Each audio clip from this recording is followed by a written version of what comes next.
हम सब जानते हैं कि पृथ्वी की लगभग 71% सतह पानी से ढकी हुई है। समुद्र की गहराइयों में आज भी ऐसे रहस्य छिपे हैं जहां इंसान पूरी तरह नहीं पहुंच पाया। लेकिन क्या आपने कभी सोचा है कि यही पानी एक समय विशाल बर्फ की चादरों में बदलकर पूरी दुनिया का नक्शा बदल चुकी थी। आइए इसी से समझते हैं कि आखिर आइस एज क्या था। अगर आपको लगता है कि पृथ्वी पर सिर्फ एक ही आइस एज आया था, तो ऐसा नहीं है। वैज्ञानिकों के अनुसार पृथ्वी के इतिहास में अब तक कम से कम 5 बड़े आइस एज आ चुके हैं। लेकिन सबसे पहला आइस एज कैसा था? उस समय पृथ्वी पर क्या हो रहा था?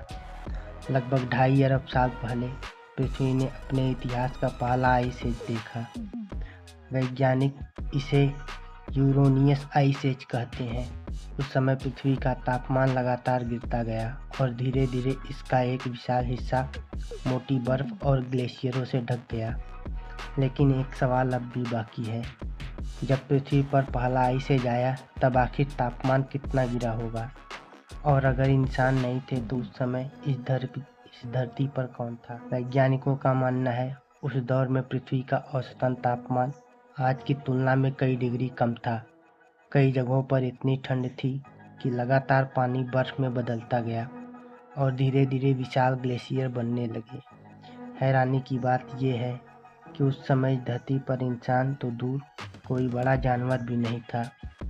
पृथ्वी पर सिर्फ बेहद छोटे छोटे एक कोशिकीय सूक्ष्मजीव मौजूद थे जो समुद्रों में जीवन की शुरुआत कर रहे थे।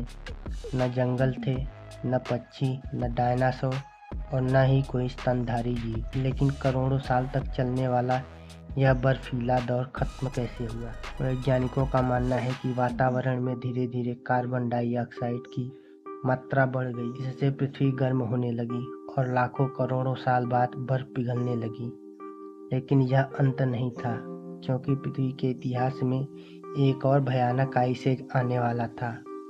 करोड़ों साल बाद पृथ्वी ने फिर करवट बदली। लगभग 72 करोड़ साल पहले दूसरा आइस एज शुरू हुआ, जिसे वैज्ञानिक क्रायोजेनियस आइस एज कहते हैं। यह दौर इतना भयानक था कि वैज्ञानिकों का मानना है कि उस समय लगभग पूरी पृथ्वी बर्फ से ढक गई थी। यही वजह है इसे स्नोबॉल अर्थ यानी बर्फ का गोला बनी पृथ्वी भी कहा जाता है। सोचिए, जहां भूमध्य रेखा के आसपास भीषण गर्मी पड़ती थी, वहां भी उस समय बर्फ जमी हुई थी, समुद्रों की सतह तक जमने लगी थी और पूरी दुनिया एक सफ़ेद ग्रह जैसी दिखती थी। लेकिन अगर उस समय भी इंसान नहीं थे तो फिर इस बर्फीली दुनिया में कौन जिंदा था? उस समय भी पृथ्वी पर सिर्फ छोटे छोटे सूक्ष्मजीव और शैवाल जैसे साधारण जीव ही रहते थे। बड़े जानवरों और इंसानों का अभी तक जन्म भी नहीं हुआ था। फिर लाखों वर्षों तक ज्वालामुखी से निकलने वाली कार्बन डाइऑक्साइड वायुमंडल में जमा होती रही। धीरे धीरे ग्रीन हाउस प्रभाव बढ़ा, तापमान ऊपर गया और बर्फ पिघलने लगी। दूसरा आइस एज भी खत्म हो गया, लेकिन पृथ्वी अभी भी शांत नहीं हुई। इसके बाद तीसरा आइस एज आया, जिसे इंडियन सहारन आइस एज कहा जाता है। यह लगभग 46 करोड़ से 43 करोड़ साल पहले आया था। उस समय भी इंसान नहीं थे, लेकिन समुद्र में जीवन पहले से कहीं अधिक विकसित हो चुका था। 3600 करोड़ साल पहले चौथा आइस एज शुरू हुआ, जिसे लेट पैलियोजोइक आइस एज कहा जाता है। इस समय पृथ्वी पर विशाल जंगल फैल चुके थे, शुरुआती सरीसृप, विशाल कीड़े और कई नए जीव विकसित हो चुके थे। लेकिन इंसान अभी भी इस दुनिया में नहीं आए थे। फिर आया पांचवा आइस एज, वही आइस एज जिसकी कहानी सबसे ज़्यादा सुनाई जाती है। इसकी शुरुआत 26 लाख साल पहले हुई थी। इस दौर में woolly mammoth, sabre tooth tiger, शुरुआती इंसान इस बर्फीली दुनिया में एक साथ मौजूद थे। लेकिन सवाल अब भी बाकी है, अगर पांचवा आइस एज इतना भयानक था तो इंसान आखिर इसमें जिंदा कैसे बचा?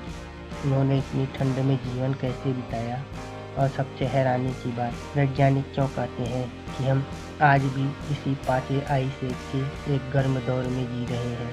इन सबसे हैरानी की बात यह है कि वैज्ञानिकों के अनुसार हम आज भी पांचवें आइस एज के एक गर्म दौर में जी रहे हैं। यानी आइस एज पूरी तरह खत्म नहीं हुआ है, बल्कि फिलहाल इसकी ठंड कुछ समय के लिए कम हुई है असल में आइस एज का मतलब यह नहीं है कि पूरी पृथ्वी हर समय बर्फ से ढकी रहे। जब तक पृथ्वी के ध्रुवों, अंटार्कटिका और ग्रीनलैंड पर स्थायी बर्फ की विशाल चादरें मौजूद हैं, तब तक वैज्ञानिक उस पूरे दौर को आइस एज मानते हैं। लगभग 11,700 साल पहले इसका सबसे ठंडा चरम खत्म हुआ और पृथ्वी एक गर्म दौर में प्रवेश कर गई, जिसे होलोसीन कहा जाता है। यानी हम आज भी आइस एज के गर्म अंतराल में जी रहे हैं। लेकिन अगर ऐसा होता है तो फिर वो विशाल जीव कहाँ चले गए जो कभी इस बर्फीली दुनिया पर राज करते थे। Woolly mammoth, sabre tooth tiger और ऐसे कई शक्तिशाली जानवर आखिर अचानक कहाँ कैसे गायब हो गए। लगभग 11,700 साल पहले जब पृथ्वी का तापमान धीरे धीरे बढ़ने लगा तो हजारों वर्षों से जमी बर्फ पिघलने लगी। समुद्र का जल स्तर बढ़ने लगा और बर्फ से ढके मैदानों की जगह जंगल फैलने लगे। इस बदलाव ने उन जीवों की दुनिया ही बदल दी जो सिर्फ ठंडे वातावरण में जीवित रह सकते थे। वूली मैमथ जैसे जानवरों के रहने की जगह लगातार कम होती गई। उन्हें पर्याप्त भोजन नहीं मिला और उनकी संख्या घटने लगी। दूसरी ओर इंसान पहले से कहीं ज़्यादा कुशल शिकारी बन चुके थे। कई वैज्ञानिकों का मानना है कि बदलती जलवायु और इंसानों द्वारा किए गए शिकार, इन दोनों कारणों ने मिलकर मैमथ और कई दूसरे विशाल जीवों को विलुप्त होने की ओर धकेल दिया। सेबर टूथ टाइगर का हाल भी कुछ ऐसा ही हुआ। उसके बड़े शिकार कम होते गए, मौसम बदल गया और भोजन की कमी ने उसे भी धीरे धीरे धरती से हमेशा के लिए गायब कर दिया। हालांकि वैज्ञानिक आज भी इस बात पर शोध कर रहे हैं कि इन जीवों के खत्म होने में सबसे बड़ी भूमिका किस कारण की थी। लेकिन अब सबसे बड़ा सवाल, अगर हम आज भी आइस एज में जी रहे हैं तो क्या भविष्य में फिर से भयानक ठंड लौट सकती है? लेकिन अगर आज एक नया आइस एज शुरू हो जाए तो क्या भारत पहले जैसा ही रहेगा? शायद नहीं, क्योंकि इसका असर सिर्फ बर्फ तक सीमित नहीं होगा, बल्कि करोड़ों लोगों की ज़िंदगी पूरी तरह बदल सकती है। सबसे पहले तापमान तेज़ी से गिरने लगेगा। उत्तर भारत के कई इलाकों में सर्दियां आज की तुलना में कहीं ज़्यादा लंबी और कठोर हो सकती हैं। हिमालय में बर्फबारी बढ़ सकती है और ग्लेशियर धीरे धीरे नीचे की ओर फैलने लग सकते हैं। कश्मीर, लद्दाख, हिमाचल प्रदेश और उत्तराखंड जैसे पहाड़ी राज्यों में जीवन पहले से कहीं ज़्यादा कठिन हो सकता है। कई ऊंचे इलाकों में रहना मुश्किल हो जाएगा और लोगों को सुरक्षित स्थानों की ओर जाना पड़ेगा। लेकिन असर सिर्फ पहाड़ों तक सीमित नहीं रहेगा। पंजाब, हरियाणा, उत्तर प्रदेश, बिहार और दिल्ली जैसे राज्यों में भी तापमान इतना गिर सकता है कि खेती पर सीधा असर पड़े। गेहूं, धान, गन्ना और कई दूसरी फसलें सामान्य तरीके से नहीं उग सकती। इससे खाने की कमी और महंगाई दोनों बढ़ सकती है। नदियों का स्वभाव भी बदल सकता है। कुछ जगहों पर पानी बर्फ के रूप में जमा होगा तो कहीं बर्फ पिघलने के कारण अचानक बाढ़ जैसी स्थिति बन सकती है। मौसम का पूरा संतुलन बिगड़ सकता है और मानसून भी पहले जैसा नहीं रह जाएगा। बिजली की मांग कई गुना बढ़ जाएगी क्योंकि लोगों को ठंड से बचने के लिए लगातार हीटिंग की ज़रूरत होगी। लेकिन अगर ऊर्जा की आपूर्ति प्रभावित तो हालात और भी कठिन हो सकते हैं। सोचिए, करोड़ों लोगों को अपना घर छोड़कर दूसरे इलाकों में जाना पड़ सकता है। शहरों पर आबादी का दबाव बढ़ेगा, भोजन और पानी की कमी पैदा हो सकती है और देश की अर्थव्यवस्था पर भी गहरा असर पड़ेगा।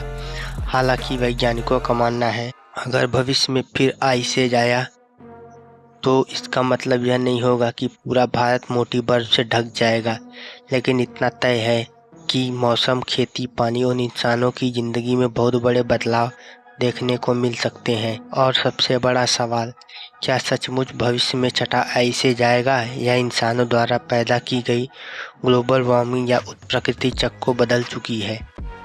यही वह सवाल है जिसका जवाब आज भी दुनिया भर के वैज्ञानिक खोज रहे हैं। इतिहास गवाह है, आइस एज ने कई जीवों को हमेशा के लिए इस धरती से मिटा दिया।